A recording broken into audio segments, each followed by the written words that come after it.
Bonjour et bienvenue dans notre nouveau journal qui nous emmène à Villerue où samedi dernier s'est déroulé le festival de la boîte à images. À cette occasion, nous sommes allés à la rencontre de l'un de ses organisateurs, Nicolas Merten.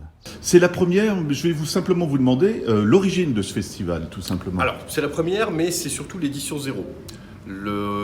Tout simplement parce qu'on n'a pas voulu faire la première édition dans la mesure où le contexte ne le permettait pas. On a décidé de faire une édition 0 pour faire quand même quelque chose.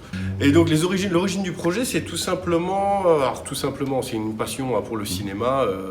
On a tous grandi un peu baignés là-dedans. On a grandi baignés par les comédies, aussi bien à la télé que par des festivals qu'il peut y avoir dans le coin. Et depuis 2017, alors déjà avant on avait avec l'association MIH, on avait créé une mini-série qui passe qui date déjà, une web-série de 2011, les pionniers. Exactement. Qui s'appelait Helmut et Siegfried. Non, ça c'était encore avant, Helmut et Siegfried, c'était en 2008. 2011 c'était Forever. Oui. On avait tourné au fort de Fermont et qui est toujours en ligne. 2017, on a fait un court-métrage, un moyen-métrage, on va dire, qui est d'ailleurs diffusé ce soir, Stuka, aussi tourné au fort. Et surtout, 2017, j'ai intégré le collectif de la BAF, donc des amis sur Rédange-Russange, qui font des concours, tout simplement. C'est assez des concours intimistes, mais avec un thème donné, un délai donné, des contraintes données, et quelque chose à fournir donc, pour des soirées privées. Est-ce que vous pensez qu'il y avait autant de passionnés, on va dire tout simplement? Je pense qu'avec l'évolution technologique, on peut se lancer. Moi, je filme avec un portable maintenant. Mais c'est bien. Voilà, bien. exactement. Est-ce que, justement, vous attendiez à ce qu'il y ait autant de monde comme ça qui réalise? Disons que voilà, dans les années où on parlait 2011, etc. Non, mais en même temps il n'y avait pas les réseaux sociaux, c'était pas encore développé comme ça. Avec les réseaux sociaux, avec cette mondialisation, on a pu se mettre justement un peu au contact les uns les autres, et c'est là qu'on a vu qu'il y avait beaucoup de production, c'est là qu'il y avait beaucoup de passionnés, et en effet la technologie avec des smartphones et des choses comme ça a permis au fait de rendre tout ça plus abordable. Voilà. Alors, pas que des projections, c'est ça que j'ai trouvé assez intéressant. Il y a eu des ateliers tout au long de la journée, des rencontres, des interviews. C'est le but, c'est quoi? C'est de donner encore la passion à d'autres, finalement, ou à des gens qui s'intéressent? On voit qu'il y a beaucoup de jeunes qui s'intéressent. Ce festival, il est organisé avec la ville de Villerue, avec la CCPHVA, la FOL 57 aussi, qui nous a fourni du matériel, notamment le vidéoprojecteur. Mais l'organisation, elle se fait vraiment avec J'aime le cinéma, une association de Longwy que tu connais notamment bien. Et avec J'aime le cinéma, on a déjà eu l'occasion aussi de projeter chez eux, donc à Longwy, au Kiné. Et on a vu des productions de jeunes.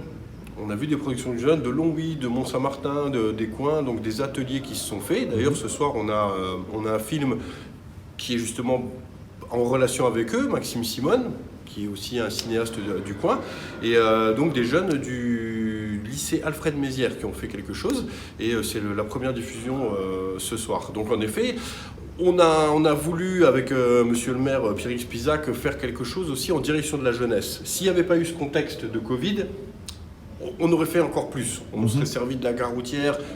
Si elle avait été terminée aussi, là elle est encore en travaux, on aurait fait venir des écoles. Enfin voilà, il y a d'autres projets comme ça. C'est pour ça qu'on a réduit à revenir à édition 0, mais histoire d'avoir quand même des ateliers. Avec la CCPHVA, avec la FOL 57 et avec J'aime le cinéma, on a eu des tables bash-up, donc des tables de montage, des choses qui se font assez instinctivement en fait, quoi. Et en effet, on a reçu, il y avait une douzaine de jeunes au fait qui a pu pratiquer. Voilà.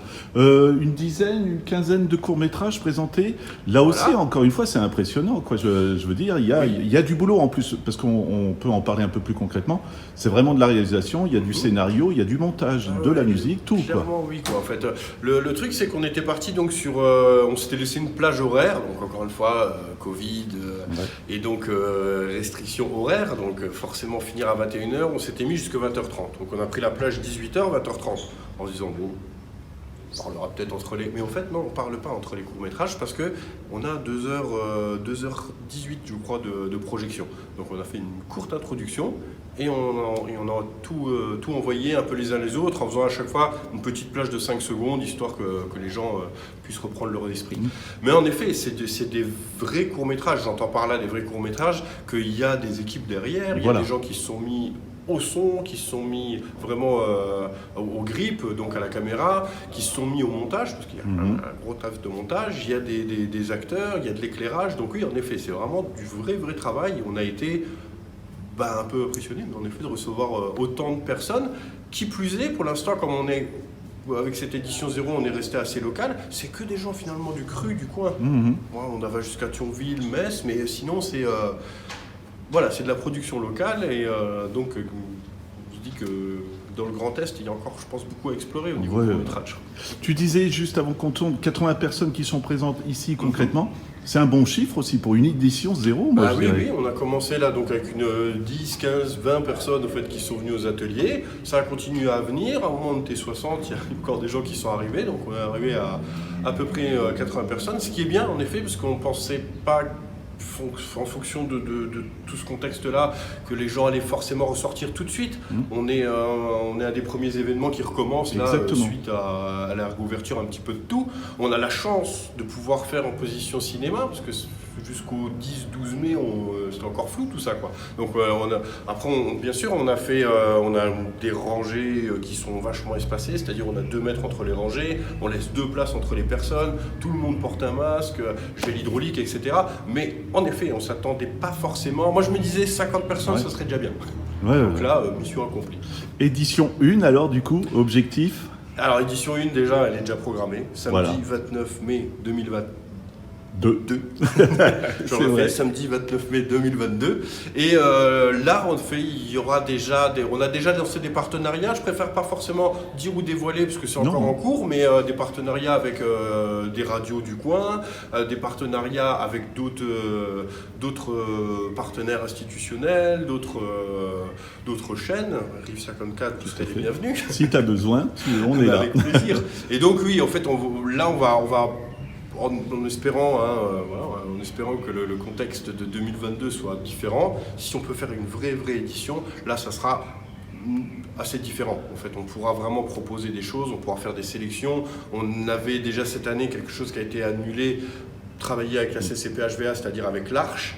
On aurait dû faire à la base une soirée le vendredi à Villerue, le samedi à l'Arche. On n'a pas pu le faire comme ça, mais l'année prochaine, le rendez-vous est pris.